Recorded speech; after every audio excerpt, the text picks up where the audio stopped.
মিষ্টি কুমড়া ভাজি করার জন্য এভাবে সুন্দর করে লম্বা লম্বি করে কিউব আকৃতি করে কাটতে হবে। দেখেন একটা সৌন্দর্য আছে কাটা, আমি অনেক সুন্দর করে কেটে নিয়েছি। আপনারা এভাবে কেটে কুটে এভাবে রান্না করবেন, ঠিক আছে। দেখেন আমার মিষ্টি কুমড়া যে আমি কিভাবে কুটে নিয়েছি, এইভাবে কিউব আকৃতি লম্বা লম্বি করে কাটতে হবে এইভাবে।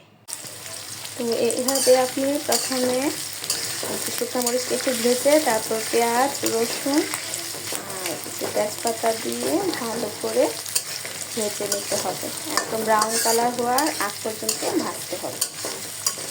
তেলটা দিচ্ছি আর একটু দিতে হবে লবণ।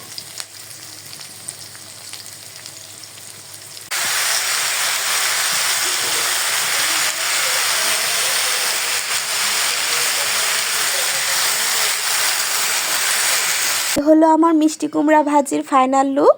দেখেন মিষ্টি কুমড়াটা এত ভালো ছিল যে কড়াইটা গরম হওয়ার সাথে সাথেই গলা শুরু করে দিয়েছে। আমি অনেক ট্রাই করেছি আস্তে আস্তে রাখার, এটুকু রাখার যে পারছি, এর বেশি সম্ভব হয়নি। দেখেন অনেকটাই ভেঙে নরম হয়ে গেছে। আলহামদুলিল্লাহ মিষ্টি কুমড়া ভাজিটা অনেক মজা।